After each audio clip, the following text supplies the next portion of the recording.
Hi everyone, I'm Matt. Welcome to the Universals, where today I'm going to be reviewing the name Shakespeare, William Shakespeare, from season 39. Ugh.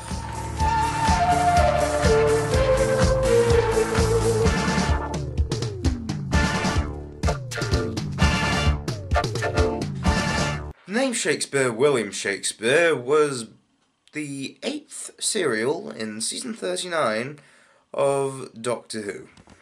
It was broadcast between the 19th of October and the 9th of November 2002. It starred Richard E. Grant as the Doctor and Anna Hope as Commander Sandra Armstrong. Now, the thing is with this one, it's a clip show. So it was written by Russell T Davies, all the original bits, but it actually included bits from other stories, which I'll get to later. Same thing, actually, with the directing, but the original stuff was directed by Colin Baker, which is quite interesting. This story has a stigma for being the worst story ever. I mean, I don't know if I would go that far, because it's the stuff that is there isn't terrible, but it's like people judge it for what it is, not for it's the quality of the contents in it. So this might be a different review from what you might see elsewhere online, but so no one knows how this story actually came about. It's all rumor and speculation, but it's probably something that, well, it probably came about because, like, Chris Sanderman was like, hey, 40th anniversary's coming next year, how about I introduce everyone to all the previous Doctors? So, what's the best way to do that? There is a reason why he left, and it's because of the fan backlash of this. So, yeah, it's a nice idea to remind us of previous Doctors, but it was executed badly. Luckily they fixed this in the next season, season 40, because they had a story from each Doctor. I mean, that's pretty good. That was actually a good idea, looking back on it.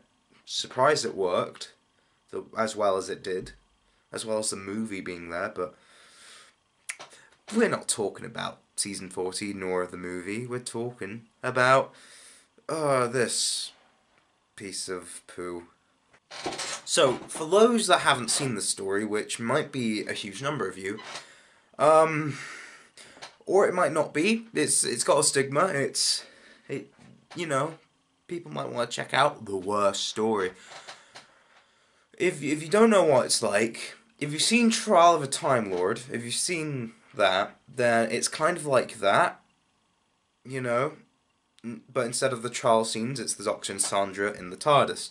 And instead of, like, the actual adventures, like Mysterious Planet, Mind Warp, and Terror of the Vervoids, they're all from the Doctor's past, and they're all of different stories that have previously been broadcast on TV. The stories that Sanderman and RTD actually chose were mind-boggling, to say the least. So I'll go through them all now. An Unearthly Child. I mean, that one makes sense. I mean, it's the first ever episode. It introduces us. We see the origins of the show. And plus, it's short. It's easier cutting down. I would say, although I would rather watch the episode in full, it was still better cut down than some of the other ones. Now, Two of the Cybermen also makes good sense because it's iconic and people remember it more. I mean, personally, I would have gone with episode 10 of the War Games in particular, but that might paint the second Doctor as more of a criminal Doctor, which no, no thanks. But still, Tomb of the Cybermen, good. It's slightly poorly edited down. And then we've got the Green Death. Some people might say that the Green Death is an odd choice. I personally don't. I think the Green Death is actually a decent choice because it's Joe's last, and it's a good unit story. I mean, I like it. Yeah, the only problem I have with choosing it is the fact that it's 6 parts long, and he had to like edit down the 6 parts into 1 part, which I don't think makes any sense. Speaking of 6-parters, The Talons of Wang Chiang. Why 6 parts? I mean, it's good. It's good. But seriously, why? And plus, with Talons of Wang Chiang, it's not got Tom in his iconic scarf. If you're gonna have the 4th Doctor, you've gotta have the scarf. So, I don't see why they didn't just do City of Death. That makes more sense to do. But luckily, they mostly use stuff from parts 5 and 6 of Talons of Wang Chiang. So it just felt really rushed, then decently paced, but building up to the climax. So, yeah, but they do jump between part 5 and part 6, weirdly. With the 5th Doctor, they chose Planet of Fire. Why would they choose a Perry story if they were going to have a Perry story with the 6th Doctor? I think I actually heard rumours of, like, RTD wanting to do Earthshock instead, but Sandeman going against it because we already had the Cybermen. And I'm confused why he chose Planet of Fire, because that has the Master in it, and he hates the Master, Chris Sandeman. I think he forgot that the Master was in it. So I think that it was too late into development when he realised the Master was in it, so yeah. But yeah, I mean, Planet of Fire is not bad. Why? Not only that, 6th Doctor, Time Lash. 6th Doctor was I liked him. Don't shoot me, but like it was, why choose his worst story? I mean, Stephen Garwood did the right thing and did the 6th Doctor justice in season 31 and gave him a good send-off by employing Mark Gatiss, when really I feel like it should have been Mark Platt instead that should have done it. But Mark Gatiss did a fine job. And heck, in season 40, they employed the best Doctor Who writer ever, Robert Sherman, to do it. Well, it was his first one, and in fact, it's probably one of the best Doctor Who stories ever made, and it's got the 6th Doctor in it, and that's brilliant. Midnight Upon Us. But Time Lash. Why Time Lash? It's funny because Paul Darrow, but Time Lash? Are you kidding me?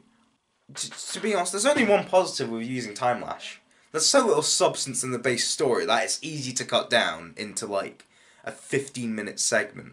They did 3 good stories of the 7th, 8th and 9th Doctors. They chose Survival, Nightshade and Blink. Now, with Survival, I honestly feel like if Doctor Who ever ended, that should have been the story that it ended on. Because it just worked. But no, it didn't end, luckily. So I mean, I heard rumours that it was going to end in season 26, but you know, it's not important. But Survival is good, but like, first of all, another Master story. What?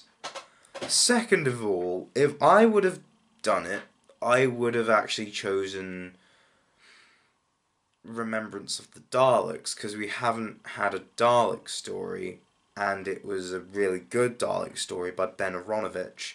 So, yeah. And not only that, I would have either chosen Remembrance of the Daleks or Curse of Fenric, because Curse of Fenric's probably like the most popular Seventh Doctor story. So yeah, and it best characterizes him, but it makes him look more of a villain. It could have easily been done that way, but yeah, Survival was an alright choice. It wouldn't have been my last choice. You know, that would have been Time of the Rani. Ugh.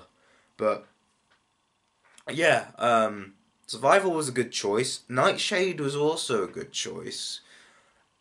I would have personally gone for, honestly, I would have gone for Damaged Goods, because I feel like it represents the Garwood era quite nicely, with Richard Griffiths' Doctor.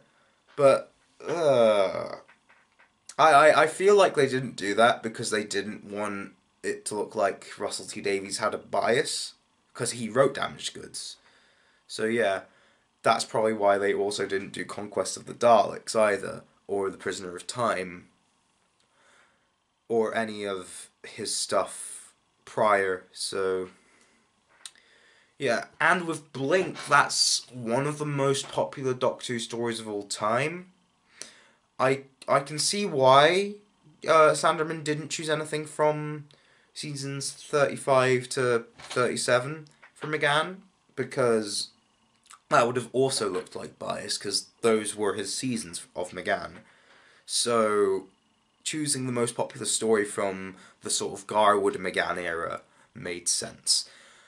Problems with those three stories, though, they were poorly edited. Oh my gosh, William Weatherspoon, what were you doing, mate?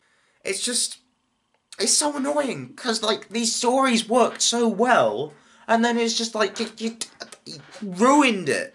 You bloody ruined it. Anyway, now I'm going to talk about the original content, which features the 10th Doctor and Sandra. They have good chemistry with each other.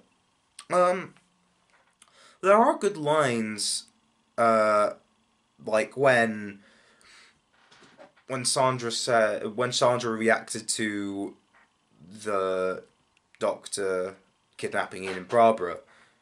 He was like, "Oh, I've changed a lot, haven't I? I don't kidnap people anymore. You kidnapped me." Like, yeah, that was a good line. I do like the comedy aspect of her character.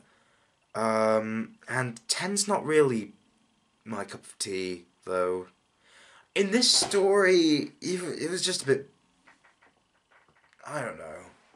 Like, he started out in season 38 like the Fifth Doctor, I would say. Except better, a lot better. Because Grant decided to act. And then he just became sort of this mad, zany, like, I don't know. He was energetic, and enthusiastic about it, but he just became a little annoying sometimes. But luckily, Grant made him slightly more likable. Yeah, it was. I don't really like his Doctor in general. In this episode, it's just average. He's just average in it.